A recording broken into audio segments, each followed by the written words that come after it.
안녕하세요. 안녕하세요. 네.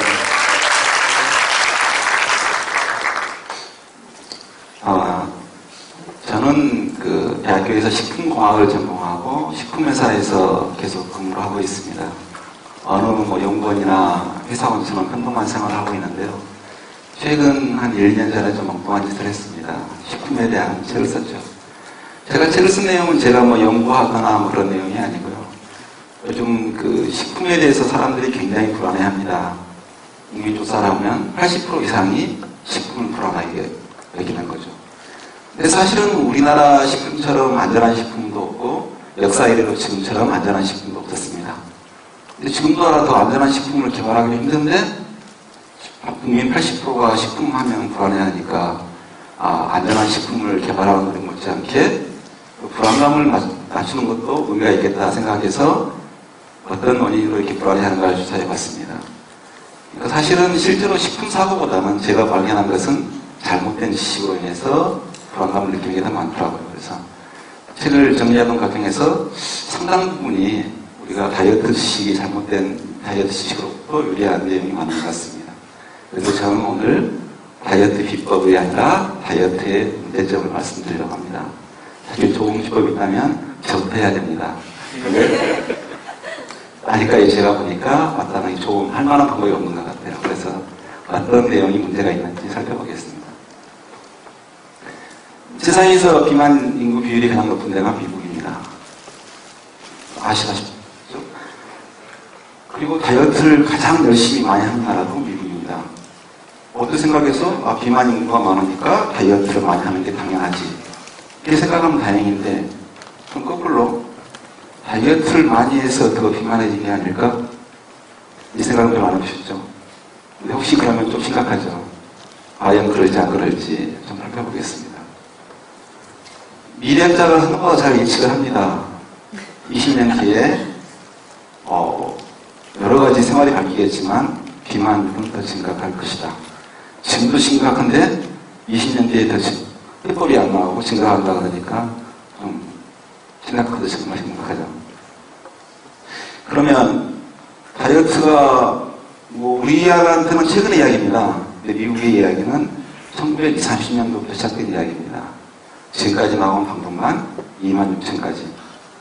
여러분이 아무리 열심히 상상해봐도 이미 그런 다이어트 방법은 다 나와 있습니다. 앞으로 나올 다이어트 방법은 이름하고 왜 그게 효능이 있다는 그 내용만 밖에 나오지 이미 다 나온 다이어트의 연장선상입니다.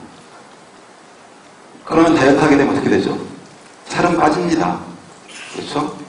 얼마큼 빠질 건지 그만큼 다른 거지. 그리고 이 유지 기간이 얼마큼 길 건지 차이죠. 그게 끝나고 나면 살이 다시 찌죠. 찌면은 원래 무게보다 조금이라도 감소하면 좋을 텐데 원래 무게보다 다 찝니다. 두 번째, 세 번째 되면 살은 더 잘 안 빠지려고 그러고 회복은 더 빨리 되는. 그래서 팍팍팍 살이 더 쪄가는 커브를 갑니다. 그래서 하지 않으면 1년에 평균 내면 한 500g 정도 찐다고 합니다. 나이살이라고 그러죠. 다이어트를 하게 되면 평균 내면 1kg 정도 찐다고 합니다. 2배 빨리 찌는 거죠. 사실 여러 사람을 통해서 다이어트를 하는 사람과 안 하는 사람 비교해 봤을 때 다이어트를 하는 사람이 많이 찐다고 이미 나와 있습니다. 그럼 성공이라도 많이 하면 좋을 텐데, 그죠? 실패하는 사람이 있더라도, 국가로 봐서는, 개인적으로 실패하더라도 국가에서 봐서는 성공하는 사람이 많으면 좋을 텐데, 성공률이 2%입니다. 여러분, 어마어마하게 많이 성공한 사람 보잖아요. 몇십 킬로 뺀 사람? 엄청나게 많이 보는데, 다이어트를 100만 명 하면 2만 명 성공합니다. 그 실패한 98명은, 남들 다 성공하는데, 나만 의지력이 나빠서 실패했구나. 그러니까 제가 말하는 이 성공률은 2년 뒤입니다. 2년 뒤. 수주, 수개월, 1년까지는 갑니다. 2년 뒤에까지 체중을 유지하는 다이어트의 비율이 2%. 어떤 경우는 0.5%라고 하고 어떤 경우는 5%라고 하지만은 제가 보니까 한 2% 정도 맞은 것 같더라고요. 그러니까 그러면 방법은 좋은데 너의 의지가 잘못된 약해서 그런 거 아니냐. 그러면 사실 그런 방법 말하지 말아야죠. 왜? 비만의 원인은 많이 먹고 덜 움직여서. 살 빼려면 그걸 먹고 많이 움직여라. 방법이 필요가 없고 지식이 필요해요. 그냥 하면 우지런만 있으면 그냥 평상시에 먹던 것보다 좀 작게 먹고 움직이면 끝나잖아. 근데 왜 그런 걸 놓고 비법이니 뭐니 그렇게 사람을 헷갈리게 해. 참. 사람들은 첫 번째 생각하는 게 야, 평소에 내가 더 움직인 것 같다. 운동을 해보자 생각합니다. 근데 생각보다 운동으로 소비되는 에너지는 작습니다. 굉장히 우리가 연비가 좋아요. 주로 쓰는 게 이 큰 뇌를 쓰는데 20% 에너지 쓰고 심장 뛰는데 세포막 형성하고 체온 유지하는 데 쓰지 운동할 때는 별로 에너지 안 쓰입니다. 그래서 우리가 힘들게 2시간 동안 산행을 해도 소모되는 칼로리는 300칼로리. 살로 치면은 40g 정도. 한 달 2시간 내내 2시간 동안 하면서 열심히 하면 1.2kg 빠집니다. 근데 우리가 2시간 동안 한 다음에 그냥 똑같이 먹나요? 뭐 하나로 들고 가서 먹으면 그거 끝나는 거죠. 뭐. 그러니까 운동은 건강에는 좋을지 모르지만 살 빼는데 효율은 처음에는 약간 있습니다. 지나고 나면 약하죠. 하루에 몇 시간 동안 운동하지 않고서는 별로 효과가 없을 가능성이 높습니다.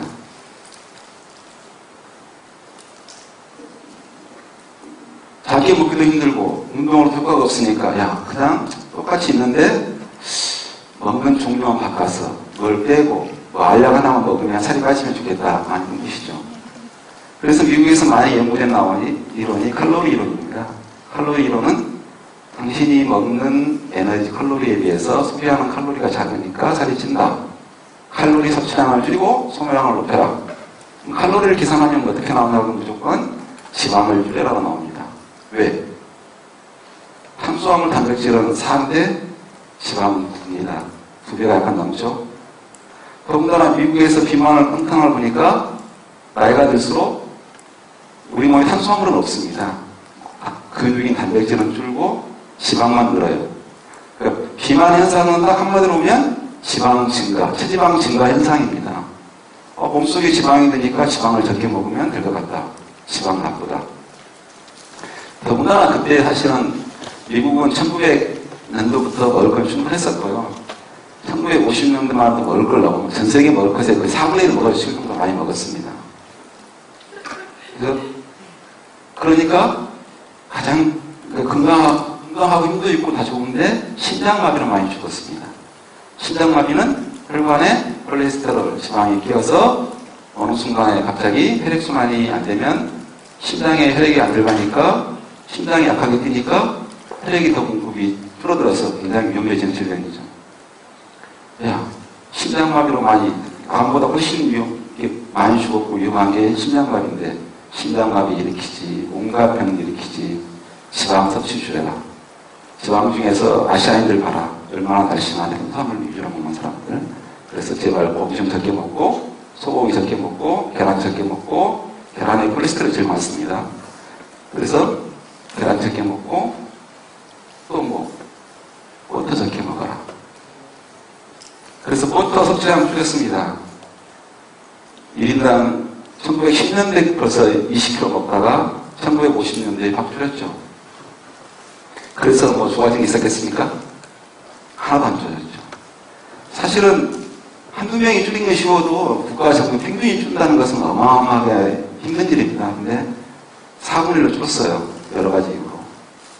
그래도 안 좋아지니까 원인을 찾았죠. 뭘로? 그렇게 식물성 지방인 마가린. 마가린이 왜 나쁘지? 트랜스 지방 때문에. 트랜스 지방이 도민이었다. 트랜스 지방이 먹지 마라.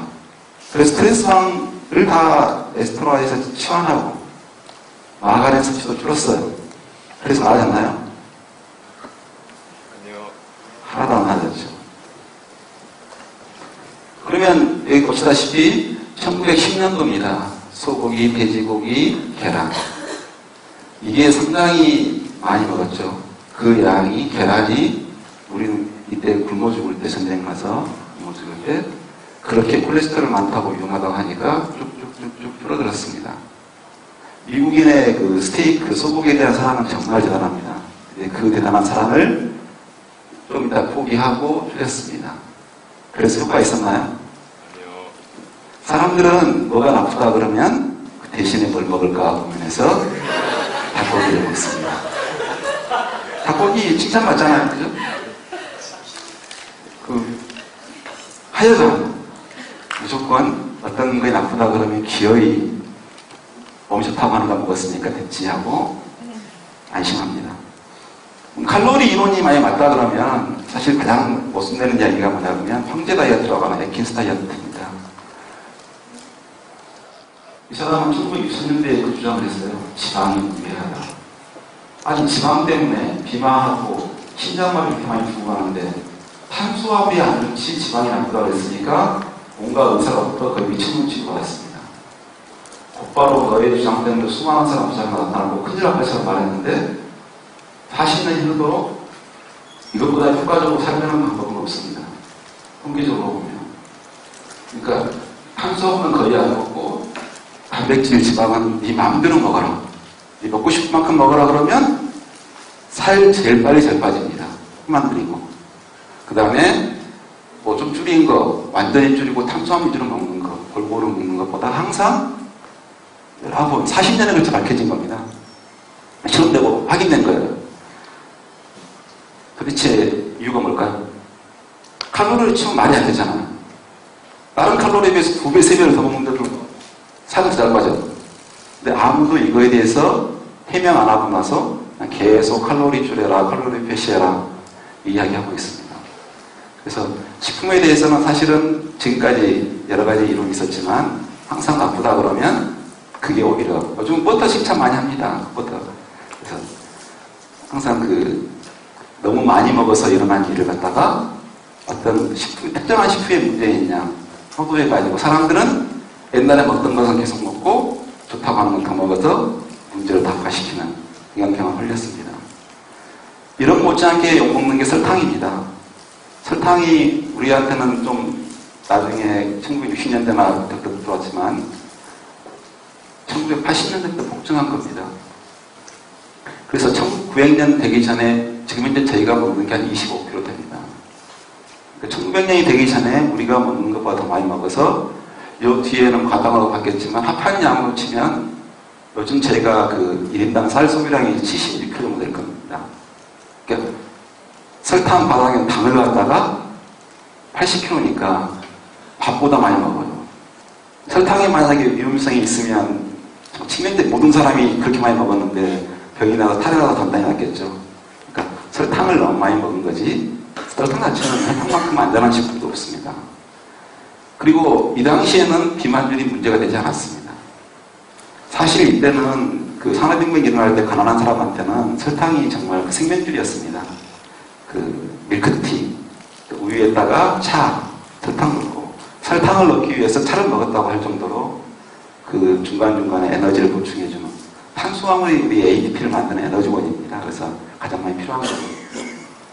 그래서 가난한 사람은 설탕으로, 밀크티로 연명했습니다. 그래서 그 설탕을 그렇게 비난하자 설탕 소비를 줄였습니다. 대신에 과당을 더 먹었죠. 처음에는 설탕은 새로 개발된 제품이고 과일은 원래 과일에 있던 천연당이니까 정말 좋은 거라고 했는데 문제가 해결 안 되니까 요즘은 다 과당 때문이다라고 말합니다. 그런데 그것도 답은 아니죠. 그리고 설탕 소비량이 그렇게 많이 늘지 않은 것에 비해서는 비만은 폭발적으로 늘고 있습니다. 콜라가 많이 욕하는데 사실 옛날에 콜라가 절대적인 유치였죠. 요만큼 팔릴 때 콜라 소비량이 이만큼 많았으니까. 근데 일본의 경우 데이터인데 실제로 일본의 이 탄산음료 소비량은 생산량이니까 개인적인 소비량은 더 줄었을 겁니다. 40년 전에 멈췄습니다. 대신에 몸이 좋다고 하는 차, 미네랄부터 이런 거 들었지만 차라리 이때는 일본이 가장 건강하고 장수했다고 그러는데 지금은 좋은 음료 많이 먹는데 별로 말했단 말 하지 않습니다. 그 사람들은 너무 식품에만 관심이 많습니다. 사람들은 맛이 뭔지도 모릅니다. 음식을 먹게 되면 혀로 이렇게 들어가는데 혀로 느끼는 맛은 5가지에 불과합니다. 여러분이 느끼는 모든 맛은 다 먹을 때 뒤로 넘어가는 냄새일 뿐입니다. 그러니까 사과향도 없고 사과맛도 없고 딸기맛도 없습니다. 단맛, 신맛 있고 그냥 사과향 있고 딸기향이 있는 거죠. 그래서 여러분은 맛집을 찾아가는 게 아니라 향집을 찾아가는 거죠. 그죠? 그래서 여러분이 만약에 뒷부분을 맞거나 코를 막고 음식을 먹으면 양파하고 사과 맛 구별 못합니다. 근데 사람들은 더 모르는 건 뭐냐 그러면 내 몸이 또 한 번 느낀다는 걸 몰라요.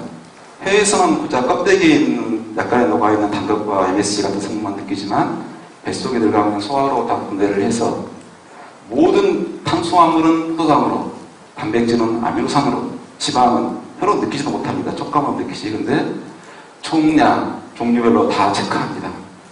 그러니까 식품회사에서 제일 개발하고 싶은 건 다이어트 제품입니다. 뭔가 향 이걸로 맛을 내면 좋을 텐데 그 제품 개발해서 팔면 바로 2번 이상은 사 먹습니다. 혀는 비슷한데 입에서 느끼는, 내장에서 느끼는 맛은 전혀 다르니까요. 그래서 모든 다이어트 제품은 실패하게 돼 있죠. 그런데 사실은 우리가 먹는 양이, 하루에 먹는 양이 1.5kg 넘어갑니다. 1.7kg. 그럼 1년이면 550kg, 600kg 먹습니다. 그러면 도대체가 우리가 얼마나 많은 양을 개인적으로 똑같이 먹을까요? 어떤 사람은 400kg, 어떤 사람은 800kg, 어떤 때는 개인적으로 좀 적게 먹어서 500kg, 어떤 때는 600kg. 그러면 제 몸무게가 얼마나 변하죠? 5kg? 10kg? 그렇지 않습니다. 보통 특별하게 스트레스를 가하지 않고 평상적인 생활을 하면 500g 안쪽에서 약간 찌고 맙니다. 그렇게 우리 몸이 정밀하게 우리가 먹는 거에 관계없이 체중을 조절하고 있으니까 사실 그만큼 또 체중을 빼기도 힘든 겁니다. 우리가 아무리 운동해봐야 20% 왔다 갔다 하고 기초대사량은 절반이 왔다 갔다 합니다. 내 몸이 조종하는 양이 우리가 운동으로 먹는 걸로 조종하는 양보다 훨씬 더 큽니다. 그리고 허기는 영원한 반찬이죠. 좀 굶어보십시오.